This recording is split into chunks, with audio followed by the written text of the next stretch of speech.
الحمد لله رب العالمين، والصلاة والسلام على سيد الأنبياء والمرسلين وعلى آله وأصحابه أجمعين.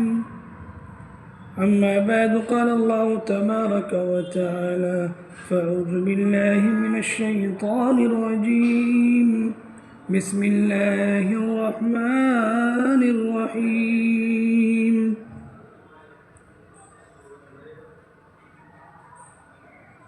قد أفلح من تزكى وذكر اسم ربه فصلى. صدق الله العظيم وصدق رسوله النبي الكريم، ونحن على ذلك لمن الشاهدين والشاكرين، والحمد لله رب العالمين. میرے محترم دوستوں اور بزرگوں، عزیزوں، میرے ماؤں، میرے بہنوں،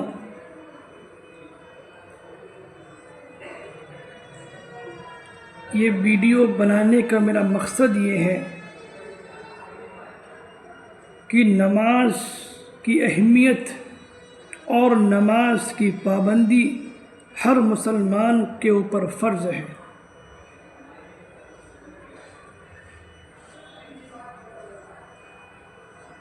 اللہ تبارک و تعالی نے ہمیں جو مسلمان گھر کے اندر پیدا فرمایا، ہمیں جو سب سے پہلے اللہ تبارک و تعالی نے ہم پر جو یہ احسان کیا، میرے دوستوں، بزرگوں، عزیزوں، ہم ان کا احسان کبھی نہیں چکا سکتے. ایسا احسان جو اللہ تبارک و تعالی نے ہمیں سب سے پہلے انسان بنایا. اگر چاہتا تو اللہ تبارک و تعالی ہمیں گدھا بھی بنا سکتا تھا، اگر چاہتا تو اللہ تبارک و تعالی ہمیں جانور بھی بنا سکتا تھا. لیکن اللہ تبارک و تعالی کا کتنا بڑا احسان ہے، کتنا بڑا فضل ہے کہ اللہ تبارک و تعالی نے ہمیں اور آپ کو انسان بنایا. ایک احسان یہ کیا، اور ایک احسان یہ بھی کیا کہ اللہ تبارک و تعالی نے ہمیں ایمان والے گھر کے اندر پیدا فرمایا. میرے دوستوں، بزرگوں، عزیزوں، میری ماؤں، میری بہنوں، جہاں تک کہ جو بھی ہماری باتوں کو سن رہے ہیں یا سن رہی ہیں، اس بات پر عمل کیجیے، عمل ضرور کیجیے گا. میرے دوستوں، بزرگوں، عزیزوں، اللہ تبارک و تعالی نے ہم پر ایک احسان اور بھی کیا کہ اللہ تبارک و تعالی ہمارے اور آپ کے آقا، پورے کائنات کے آقا، پورے کائنات کے نبی جناب محمد الرسول اللہ صلی اللہ تعالی علیہ وآلہ وسلم کی امت کے اندر ہمیں پیدا فرمایا. تو اب ہم بحیثیت مسلمان ہوئے، تو اب ہم پر سب سے پہلا اور سب سے پہلی چیز جو ہم پر عائد ہوتی ہے، وہ میرے دوستوں، بزرگوں، عزیزوں، میرے ماؤں، میری بہنوں، وہ ہمارے نبی جناب محمد الرسول اللہ صلی اللہ تعالی علیہ وآلہ وسلم کی آنکھوں کی ٹھنڈک نماز ہے. ہمیں نماز کی پابندی کرنی چاہیے. اللہ تبارک و تعالی نے قرآن مقدس کے اندر ایک دو جگہ نہیں بلکہ سینکڑوں جگہ اللہ تبارک و تعالی نے ہمیں یہ بتا دیا، ہمیں یہ فرما دیا کہ تمہیں بغیر نماز کے تم جنت میں جا ہی نہیں سکتے. ہاں میرے ماں، میرے بہنوں، میرے دوستوں، میرے بزرگوں، اللہ تبارک و تعالی نے قرآن مقدس کے اندر فرمایا: اقیم الصلاۃ، اے ایمان والو، اے مسلمانوں، نماز قائم کرو، نماز پڑھتے رہو. اللہ تبارک و تعالی نے قرآن مقدس کے اندر بیان فرمایا وَأْمُرْ أَهْلَكَ بِالصَّلَاةِ وَاسْتَبِرْ عَلَيْهَا، کہ تم خود بھی نماز پڑھو اور اپنے گھر والوں کو بھی نماز کی تلقین کرو، نماز کے لیے مسجد لے کے آؤ، نماز کی دعوت دو۔ اللہ تبارک و تعالیٰ نے قرآن کے اندر بیان فرمایا، یا ایھا الذین آمنوا استعینوا بالصبر والصلاۃ، تم نماز کے ذریعے سے، تم عبادت کے ذریعے سے، تم صبر کے ذریعے سے ہم سے مدد مانگو۔ اقم الصلاۃ ولا تکونوا من المشرکین، اگر تم نماز نہیں پڑھو گے تو تم مشرکین میں سے ہو جاؤ گے۔ اے ایمان والو، نماز پڑھتے رہنا، نہیں تو تم مشرکوں میں سے ہو جاؤ گے۔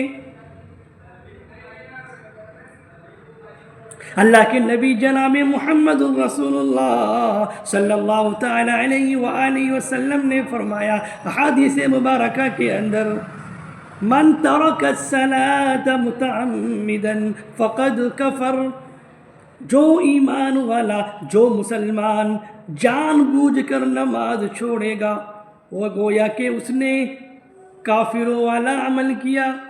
وَأْمُرْ أَهْلَكَ بِالصَّلَاةِ وَاسْتَبِرْ عَلَيْهَا، جو نماز نہیں پڑھے گا، جو جان بوجھ کر نماز چھوڑے گا، اس نے گویا کہ کفر کیا، کافروں والا عمل کیا۔ میرے دوست بزرگوں عزیزوں، اب ہم بتائیں کہ ہمارے علاقے کے اندر، ہمارے گاؤں کے اندر، ہمارے سماج کے اندر کتنے مسلمان بھائی ہیں، کتنے ماں بہنیں ہیں جو نماز پڑھتی ہیں 5 وقتہ کی۔ کوئی عصر کی پڑھتا تو مغرب کی نہیں، کوئی مغرب کی پڑھتا تو کوئی عشاء کی نہیں، کوئی فجر کی پڑھتا، فجر میں تو آدمی سو رہا ہے۔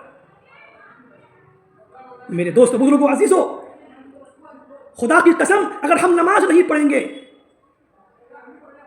تو ہمیں اللہ تبارک و تعالیٰ برداشت نہیں کریں گے۔ تو میرے دوست بزرگوں عزیزوں، نماز کا پڑھنا بہت ضروری ہے۔ اگر ہم کامیاب ہونا چاہتے ہیں، اگر ہم کامیاب ہونا چاہتے ہیں، ہم کامل ایمان والا ہو سکتے ہیں، ہم کامل مسلمان اگر بننا چاہتے ہیں، تو میرے دوست بزرگوں عزیزوں، میرے ماں اور میرے بہنوں، نماز کی پابندی کیجیے۔ منادی پکار رہا ہے، حی علی الصلاۃ، آؤ نماز کی طرف، حی علی الفلاح، آؤ کامیابی کی طرف۔ ہم گرم گرم بستروں کے اوپر سو رہے ہیں، گرم گرم بستروں کو چھوڑنا نہیں چاہتے ہیں۔ الصلاۃ خیر من النوم، نماز نیند سے بہتر ہے۔ منادی پکار رہا ہے، اللہ اکبر، اللہ اکبر، اللہ سب سے بڑا ہے، اللہ سب سے بڑا ہے، نماز نیند سے بہتر ہے۔ اللہ فرما رہا ہے، اللہ پکار رہا ہے، اللہ کا منادی پکار رہا ہے، لیکن ہم اتنی غفلت میں ہیں کہ ہم جو ہے اللہ کی بات کو سنتے نہیں ہیں۔ منادی پکار رہا ہے لیکن ہمیں کوئی نہیں، ہم اس سے بس نہیں ہوتے، ہمیں تو سنا ہے، ہمیں تو گرم گرم بستر میں سونا ہے۔ میرے دوست بزرگوں عزیزوں، یاد رکھیے قبر کے اندر اس حدیث مبارکہ کو یاد رکھیے۔ حضرت عثمان بن عفان رضی اللہ تعالی عنہ نے کیا فرمایا کہ جب میں قبر کے پاس سے گزرتا تو ہم اتنا روتے کہ میرے داڑھی جو ہے آنسوؤں سے تر ہو جاتی۔ یاد رکھیے میرے دوست بزرگوں عزیزوں، آپ کے پاس جنت اور جہنم کا تذکرہ ہوتا ہے تو آپ اتنا نہیں روتے ہیں، لیکن جب قبر کے پاس سے گزرتے ہیں تو آپ زاروں قطار روتے ہیں۔ اس کا کیا وجہ ہے؟ اس کا کیا مطلب ہے؟ میرے دوست بزرگوں عزیزوں، حضرت عثمان بن عفان رضی اللہ تعالی عنہ فرماتے ہیں کہ یہ آخرت کی منزلوں میں سب سے پہلی منزل قبر ہے، جو اس کے اندر کامیاب ہو گیا وہ سارا آگے جو جتنی منزلیں ہیں وہ سب کامیاب ہو جائے گا۔ میرے دوستوں عزیزوں، میرے ماں میرے بہنوں، بات غور کی ہے، بات سننے کی ہے، بات سمجھنے کی ہے۔ ہم نماز جان بوجھ کے چھوڑ رہے ہیں، ہم کافروں والا عمل تو کر رہے ہیں۔ اللہ سے دعا مانگیے، اللہ سے معافی مانگیے کہ اے میرے مولا، میں نماز آج کے بعد سے نہیں چھوڑوں۔ ہم کس امتی میں سے ہیں؟ ہم کس امت سے ہیں؟ ہم جناب محمد الرسول اللہ صلی اللہ تعالی علیہ وسلم کی امتی ہیں۔ اس نبی کی امتی میں ہیں، اس نبی کی امت میں سے ہیں جس کی امت میں آنے کے لیے تمام انبیاء کرام علیہ الصلاۃ والسلام آنے کے لیے دعائیں مانگتے تھے کہ اے میرے مولا، مجھے محمد رسول اللہ صلی اللہ تعالی علیہ وسلم کی امت میں پیدا فرما۔ آج ہمیں بن مانگے مل گیا ہے تو ہم کو اس کا احساس ہی نہیں ہے۔ میرے ماں میرے بہنوں، میں آپ سے عرض کرنا چاہتا ہوں، ہاتھ جوڑ کے عرض کرنا چاہتا ہوں، میرے بھائی جو بھی سن رہے ہیں، جو نماز نہیں پڑھ رہے ہیں، میرے ماں بہنیں جو نماز نہیں پڑھ رہی ہیں، آپ سے گزارش ہے خصوصاً نماز کی پابندی کیجیے، نماز کی پابندی کیجیے۔ اللہ تبارک و تعالی ہمیں کہنے سننے سے زیادہ عمل کی توفیق عطا فرمائے۔ وآخر الدعوانا الحمد للہ رب العالمین۔